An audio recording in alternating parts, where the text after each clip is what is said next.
We decided to kick it up a notch with a ball pit. Yahoo! Yahoo is right. Let's rock.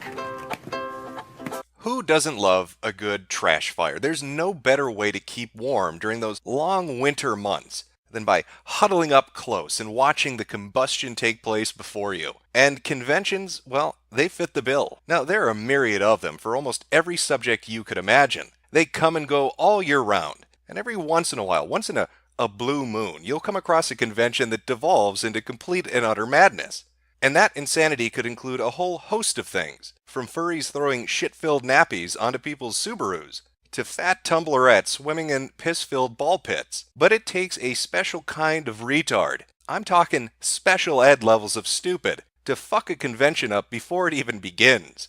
Typically, the convention actually has to happen first before it can devolve into a shit show. But that's not the case with Kilroy. The free speech event, everybody's been talking about it. All your favorite YouTubers are going to be there. It sounds like a fantastic idea, and for a while it was a fantastic idea. Until the realization of what it was and what it would become started to fully hit people. The first cracks in the facade came from Tim Pool when on December 11th he tweeted this out to his followers. For those attending Kilroy in Phoenix this April, I am pulling out and will not be speaking any longer. Apologies to those looking to see me there. And he quickly followed this up with a little bit more of an explanation. They asked for a 16-month non-compete and a 3-year NDA. They were willing to negotiate on the non-compete, but not the non-disclosure agreement. They cited safety reasons for the 3-year NDA. Strange thing to ask, and I can't trust the reasoning for such an agreement. Now, Tim elaborated even more on this in a video he put up for the people that were coming to see him. I was asked to sign a 16-month non-compete agreement and a 3-year non-disclosure agreement in order to participate in this event. I find those contracts very strange. I have a speaking agent. I have numerous contracts through United Talent. I speak at events all the time. In fact, this week in New York, I'm speaking at an event on technology.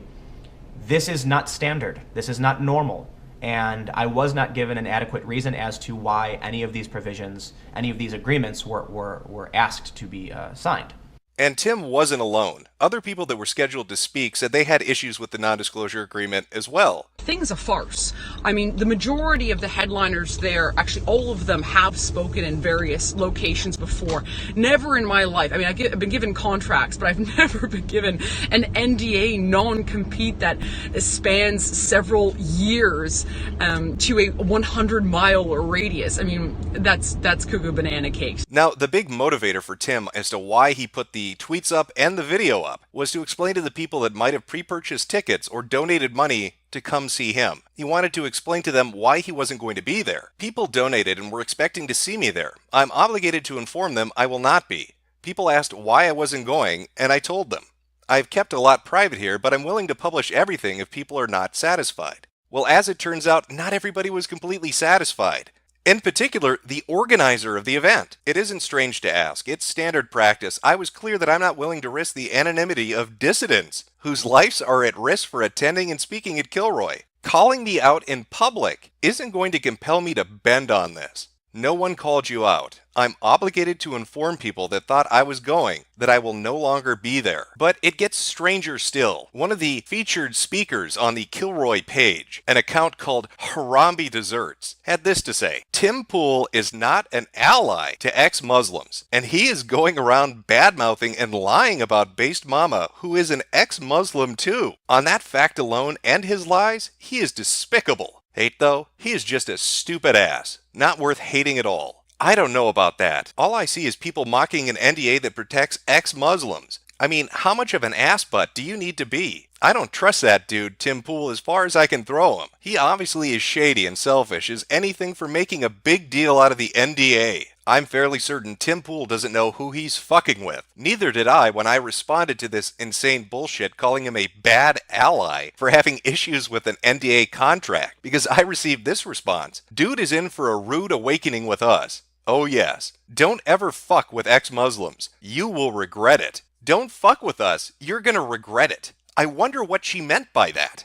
You leave us alone, we'll leave you alone. You fuck our shit up, we'll fuck your shit up until you can't fuck our shit up anymore. I'm a former Muslim, a former extremist, a former terrorist supporter. Well, these sound like some stable and well-adjusted individuals. I'm sure I'm just misreading that playful tweet as a threat. I can do a whole lot better for threats if you want. It can be a game. Well, I do love video games, so I couldn't pass that challenge up. And it looks like it was answered. Because yesterday, when I put up a tweet promoting this video and what the topic would be on, all of a sudden, from out of nowhere, a complete and utter coincidence, videos started getting flagged on my channel. That's rather strange. It's almost like somebody was attempting to shut the channel down so this video couldn't go up. But why would they do that? What would motivate them to want to shut this particular video down? Oh, maybe it has to do with the fact that Based Mama was a part of Trout's server, the server that was targeting people on the right side of politics. Could that have something to do with it? I mean, Based Mama was in there. She admits she was in there. I'm gonna let you know right now, I got invited in,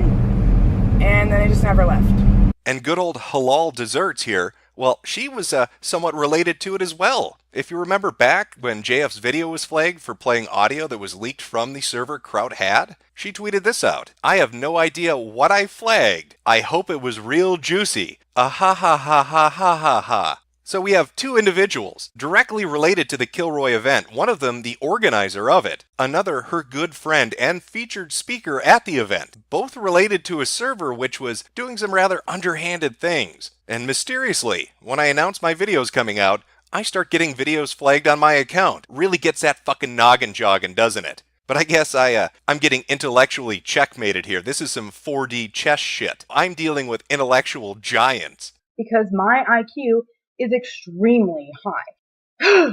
It is extremely frustrating to not only be an intellectual anomaly myself, which I guess 140 is above average, whatever.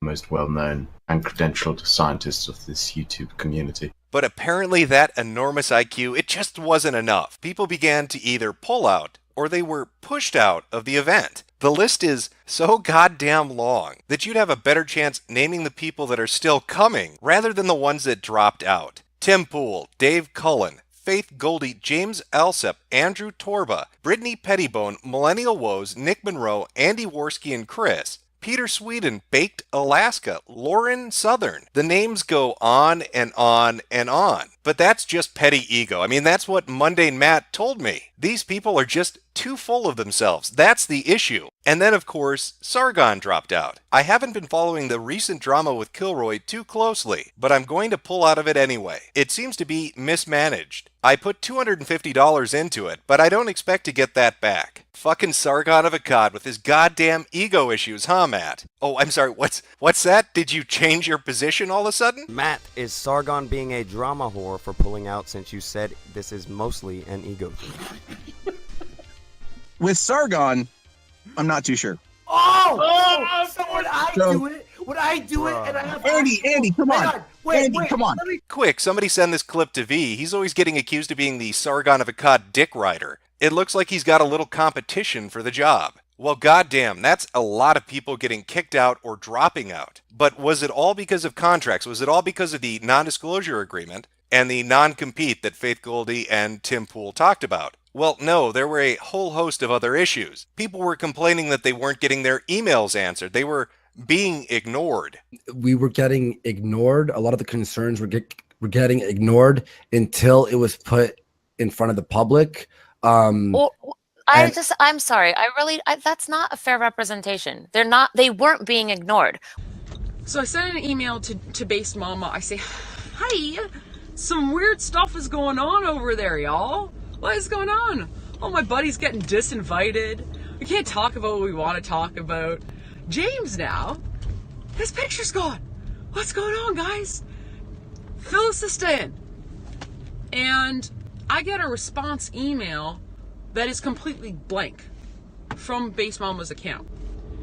So what does that tell me? And I responded back to her. I said, hi, it's just so you know, I got a blank email. Don't know if you intended to write something in it. But indeed, nothing showed up. But that can't be correct, because as you can hear from Sister Danger and Based Mama, the two people that are working on the event, they never forget to respond to an email. They're professionals. And I'm like, dude, I understand. You don't even have to tell me. I'm at that where, did I miss one? well, you know, you talk to me. I'm like maniacally checking to make sure I didn't accidentally not see somebody's email because I don't want to forget anybody. I agree. Like, I kind of have this general policy of always be the last person to respond, right? That way the ball is never left in your court as having been dropped or whatever. Like, always be the last person to respond. She left my email unanswered. Well, there's got to be more than just a few missed emails. Is there anything else going on? Like, say, being lied to about the panels you can do? I had pitched the idea for doing a panel on offensive comedy and where the line is and how we present ourselves online. Based Mama declined immediately. Well, there must be a good reason Andy Worski was told he couldn't do a panel on offensive comedy. Like, say, one of Based Mama's associates was already going to do it, and Andy can go fuck himself. Foxy here, who hasn't said shit about fuck this whole time, is going to be on the comedy panel and basically discuss like how, you know, the restriction of free speech in this offense culture is really kind of hampering comedy, where you can't be as free with it as you want to be. How's that dicking feel, Andy? Probably similar to what James Alsop got when he was bent over and hit with this gem. She said my speech on identitarianism was banned because it was a topic that she didn't want to bring up at the conference. This is, of course, contradicted by the fact that listed in the topic sheet she sent me was a speech called The History of Identitarianism in Ireland. I find it funny that there's been kerfuffle from the alt-right side because I won't entertain a panel on identitarian politics. I'll go ahead and tell you. Here's the reason why. And I told everybody this. We don't have time. We don't have the space. It's not on the agenda. Listed in the topic sheet she sent me was a speech called The History of Identitarianism in Ireland. It's just a kerfluffle. Come on. Everybody makes mistakes, and the super genius brain trust over here, they fucked up a little bit, but they're innocent fuck-ups. There's no ulterior motive behind any of it. It's not like this is one giant fucking scam that sucked in multiple groups of people. That would be ridiculous. I mean, listen to Andy. He came up with this idea at VidCon. It was our idea. I was one of the initiators of this idea. It was me, Chris, my buddy who I filmed with, Failure, Rucka, and I think, what was his name? Tanuki or Toki or something? Failure? What was his name? It starts with a T. Do you know what I'm talking about? Yeah, Wild Tanuki. Here, or that's it. It was all of us, and we were all at that shrimp place during VidCon, and we were the ones who were like, "Oh, we should do our own VidCon where it's like all of us, and we can meet, you know, viewers and stuff, and talk about whatever we want." And then we were all just hanging out outside, and Sister Danger was there. We brought it up to her, and she's like, "That's a great idea. You know, I've done these things before." And then when she spoke to Based Mama and Dave, they sort of took a hold of that. Well, isn't that wonderful? Based Mama is going to help Andy realize his dream to put on this idea for a convention. But wait a minute, though. That's not what Based Mama told Bunty King. This has been in the works for quite a while, so I'm just... How long has this been in the works for, if you mind me asking? About 3 years. We've been... 3 years? Yeah. 3 years you've been planning this with Dave? No, I was planning it with Kevin. That's really strange. When I Google VidCon, it shows me that it ran from the 21st to the 25th. And the social media accounts for the Kilroy event went up after VidCon, which would seem to substantiate what Andy Worski is saying. Yet there's Based Mama telling Bunty King this is something she's been working on for 3 years. Well, that's a bit of an inconsistency. I mean, all she wants to do is help establish this event. Oh, wait, did I say event? I meant business. Most NDAs are indefinite, so I put a 3-year limit on it because I'm like, well, that's plenty of time to establish our business model and streamline the process so other people can take Kilroy to their cities, you know, and do their thing, and like we can help them out with getting contracts and, you know, contracting with vendors and venues and doing all this shit. Like, I was like, yeah, that's cool.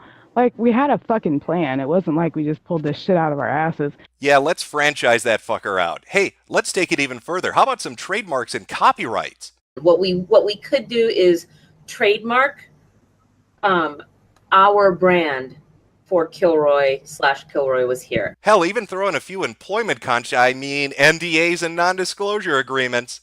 These contracts are the same as going to employment. Not the same. I'm sorry. I'm going to really take that back because I already got raked over the coals. That sounds like a recipe for success. but definitely not what Andy Worski and a whole host of other people signing up for this particular event thought when they signed up for it.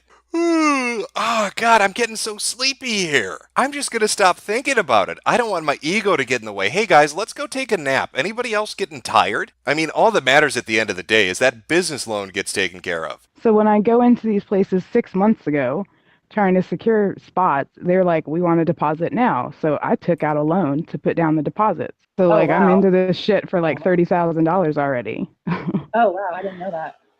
I don't think anybody knew that. I must have misheard her. I could have sworn she just said that she took those loans out 6 months ago, which would have been in June, right after VidCon. No, clearly she meant 3 years ago. Fuck you, Andy Worski. You don't know what you're talking about. I know that look you're giving me. Take the fucking tinfoil hat off. These are all just amazing coincidences. You fucking conspiracy theorists with your crazy shit. I mean, sure, you could look at the timetable and draw some conclusions about what's really going on here and all the lies that we've heard. Or all those other lies. Oh, did I mention all the other lies? Like the lies they told Tim Pool about the contract he was signing? And as I responded to their email, I told them it was insulting. To which they responded with an appeal to popularity. Everyone has signed this before you. That's a lie. A lot of the speakers didn't even know this agreement existed. No, they certainly did not sign this before me. Or the whole thing about having to remove people because there just wasn't enough room. I'm sorry, Baked Alaska, we need to trim the fat a little bit. It's too popping off in here for you to stick around. We got too many speakers showing up. And we still have approximately a week's worth of guests that we're going to continue to roll out, and we're still signing people, okay? Then we immediately took Baked Alaska off the website because we were already overbooked, okay? You are saying tomorrow you have a guest announcement.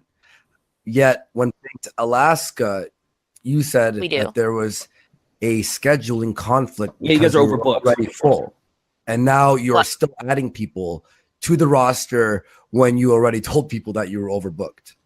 No.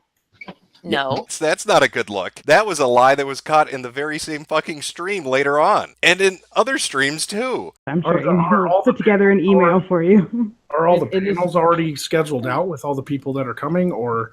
No, we intentionally left a good chunk open. It's so weird. It feels like everything about this event might be completely fucking fake. And it only gets worse if you look at the timetable. When Dave Cullen put up the initial fundraising video for the Kilroy event on November 16, it only took a matter of 3 weeks for them to hit the official goal of $85,000. That's fucking impressive. That is a lot of money. December 6th, we've raised all the money we need. And that's just the amount listed up on the website. We're not even talking about PayPal here. You can pledge anonymously without buying a ticket. You can give any amount that you want. It's not a big deal. Like, I gotta tell you, I appreciate everybody who's buying tickets, but I appreciate more people who can't be there that are still supporting it. Like, that, to me, that's so awesome. So you've got all these big YouTubers from a diverse group of people that are bringing in all this audience for you. And all these people are paying enormous amounts of money to meet people they want to see in real life. If you look at the rewards on the website, that's clearly listed. And yet, strangely, so very strangely, a majority of people start to run into issues. It starts with Baked Alaska, who was up on the website for a day or two, just long enough for his followers to donate money, but not long enough for him to figure out what the fuck is going on. Let me clue you in, Baked. You got used like a puppet. Just like everybody in this situation got fucked over. You've all been bamboozled. You are a nice shiny object to wave out in front of retards to get the money to come in. And then once the money came in, suddenly we have issues. Panels aren't showing up. Emails aren't going out. Ridiculous contracts are being forced on people. It's almost like they wanted to use YouTubers for marketing. This is a very important concern right here. Is a lot of the donations were made under the promise that under the promises that certain guests would be appearing, and you put the guest list up there, and people saw who was on that list and donated to see certain people. And then as people start pulling out, and as all these complications are happening, doesn't it seem like the donations and the event itself was made under a false promotion? I wanted to put people up for the crowdfunder that people kind of knew, like they could see them and knew who they were, just as part of the marketing. And then I didn't I didn't go out of my way to show that there were academics who were actually attending, that we're going to be talking about other things, not on YouTube, not internet celebrities or whatever. So we've got like a reward system in the works, and meeting up with people is going to be one of the rewards. So they could fund academics who weren't as popular. I'm trying to be amenable to them as much as I can, but they're not really that big, and they're not really that influential, especially when we're courting like academics, like actual academics, not pretend YouTube academics. Like, we're actually going for people who are actually like researching in these fields and making progress in these areas and actually like working for this. Well, don't make so them I'm not like super concerned about it, because that's, well, the problem is, like I said, I think the biggest mistake I made was not making it clear that this is not a YouTube convention.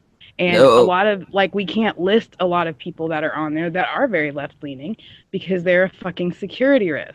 That's why I open called. I didn't want just people who are YouTube famous, internet famous. That doesn't mean anything. Well, the only thing that could make this shit show worse if there was a political angle on it. I mean, we fucked over YouTubers and bilked their audience for money. But could we fuck over political opponents just for the fun of it? Well, I think we could if we follow a few steps. And if you remember Trout server with all his magnificent 24-hour ops like Purple Starfish or whatever the fuck he called this dumb shit, Based Mama was in there. She was right in that fucking server, and in that server, there was a hit list. And surprisingly, a good amount of the people on that hit list were signed up to show up at the event. People like James Alsip, Baked Alaska, Lauren Southern. These people and their audiences donated money or bought tickets. They were used to help promote this. I wonder if she has any political opinions on these people. Okay, first of all, there's about 70% of the people on there that I don't politically align with, and there's a couple of them, I won't name names, that I actually do not like as a person.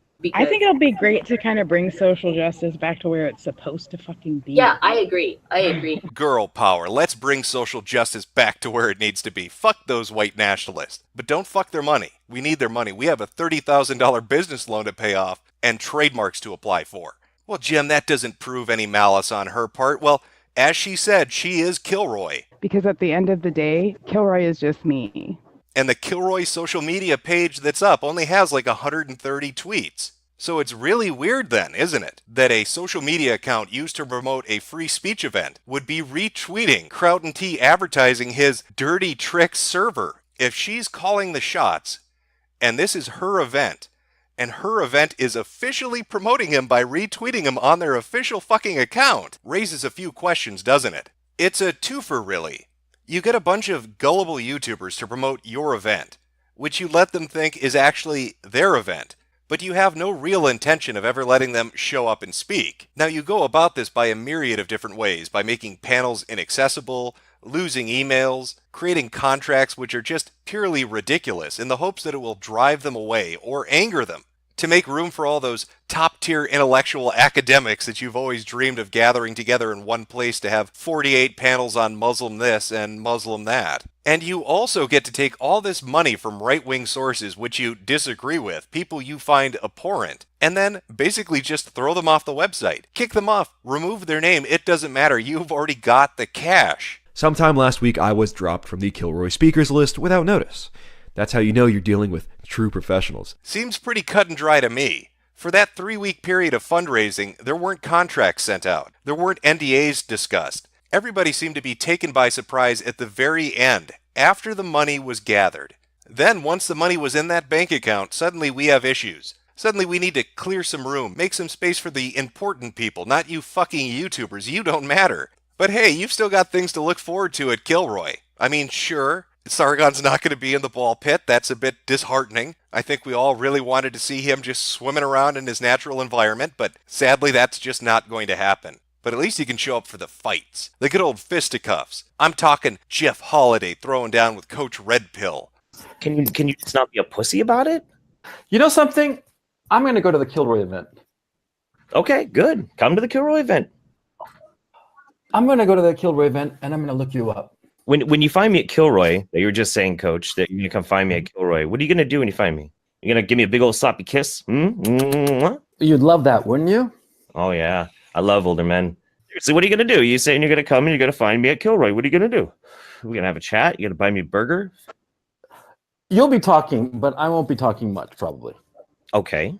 So you're gonna patiently sit there and you're gonna listen and absorb everything that I have to say, and that'd be great. Cool. Sounds good. Is that it? That all you're gonna do when you come to Kilroy, man?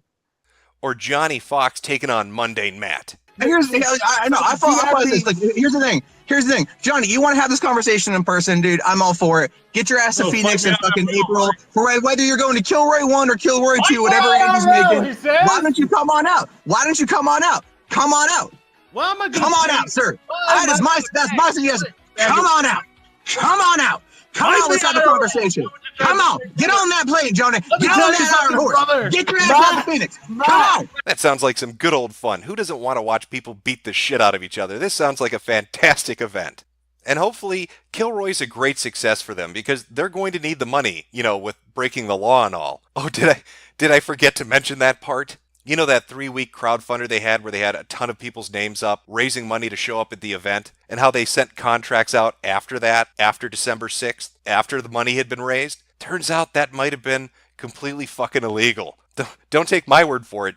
Ask Based Mama. But then I got a second problem, which I found out the other day, is I can't advertise people that I don't have signed on to speak. Yeah. Because that would be violating false advertising laws in Arizona.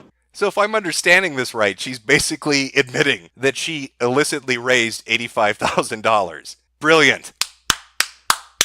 That is 140 IQ, ladies and gentlemen. Because my IQ is extremely high. It is extremely frustrating to not only be an intellectual anomaly myself, which I guess 140 is above average, whatever.